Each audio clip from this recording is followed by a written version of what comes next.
welcome back. With so much beauty in bloom outside in the yard, I've just been out to harvest a few things so that I could make some nice spring arrangements just for here around the house. So I have, in this bucket, I have some tulips that I harvested yesterday, and you can't see them, but there are some very, very short little double yellows in here as well that I might use. So these I harvested yesterday. Just now I found a couple of extra tulips. I pulled some chive blossoms that are still in bud. I have 3 cherry branches here from a bush that needed a little pruning anyway. I have some daffodils right here, and I also have some grape hyacinths, some muscari. So I've done some digging and I found a selection of things. I have just a mason jar here for a shorter arrangement. I have this vase, which I love, but it tapers as it goes down. So there is not a lot of room for more than just a few stems. So I'll see what I can do with that. It's not very prone to tipping though, because it is fairly heavy, especially at the bottom. And I have this big, beautiful thing right here, which I believe was a wedding gift, and I don't think I've ever used. So I dug that out of the china cabinet, and I can't wait to see what I can come up with for this one. So I'm gonna put that aside and start with the small one, I think. This will just be a little mason jar arrangement where we're going to use these small little yellow tulips. Okay, so this foliage is all quite low, so I'm gonna pull it all off. I'm gonna put these right into the jar. You generally don't want foliage in the water because it will rot and then cause the flowers to wilt a lot quicker as well. Now, since these tulips are quite short, I didn't want to pull them up bulb and all just for use for cut flowers. I wanted to leave them and move them out into my perennial gardens. Okay, I don't think I can actually fit another one in here. I think I'm just going to leave those.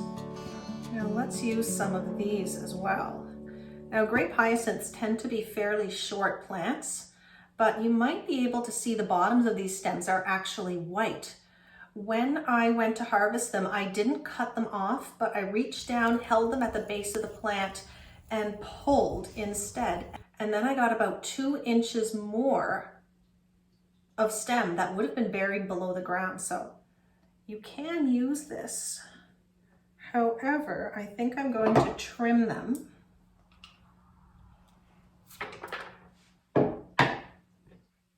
Let's see what that looks like.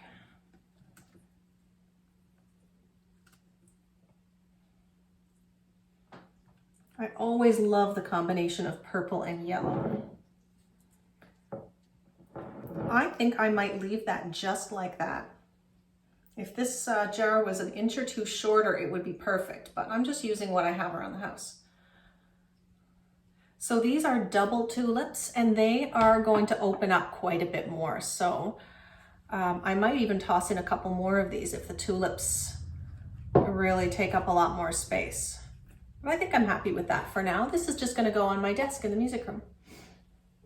So let me move that one over here.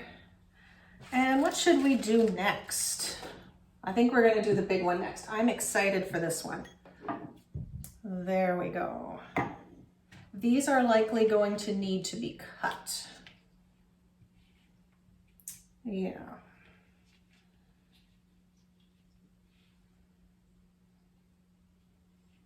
Okay. Let's start with a couple of these pink ones. Move some things out of the way here.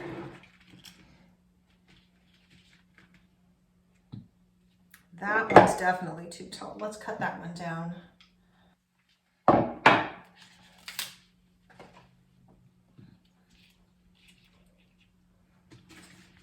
Now, if I pack enough tulips in here, those should hold up the cherry stems when I put those in next as well.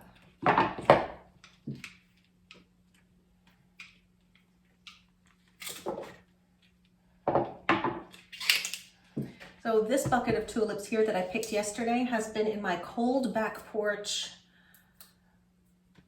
because I didn't want them to open. Oh, there we go. So this will be mostly yellow and creamy white, but these couple of pink ones I wanted in here just for a little bit of color.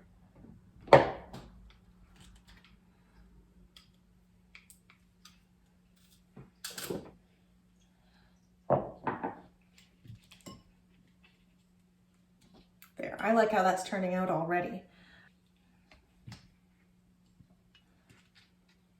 So as I add more, there's less room for the stems and they're starting to hold each other up a bit. But I don't want this to be completely symmetrical and round anyway. I want it to kind of go everywhere. It's more interesting that way. That's too tall.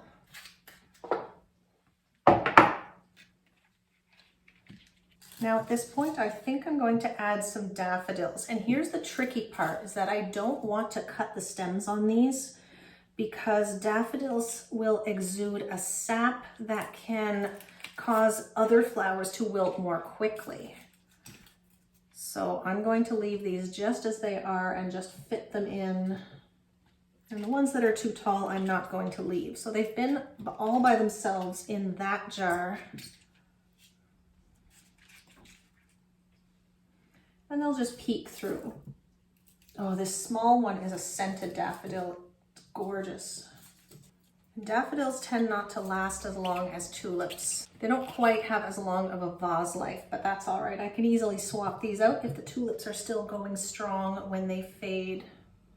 Is that enough? One more. And that's the beauty of using things in your own yard. You can just run out and add something else.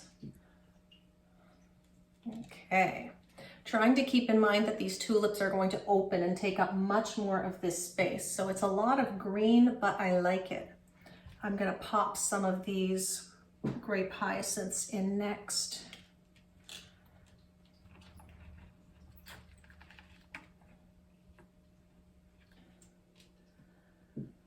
Oh, I have one more. I can't leave him. I guess I better tuck him in as well.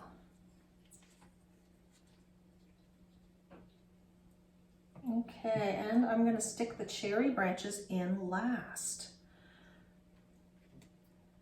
These little branches with buds on them just give a nice little bit of structure. I think I'll put the tallest ones. I'm keeping them at the back too because I want to let the tulips have most of the attention, and using a little tulip leaf to hold this where I want it.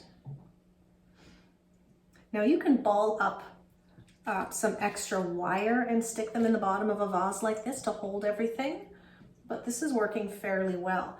Now the last thing I have is these chive blossoms, and if they open, they look rather like alliums, and they're also edible.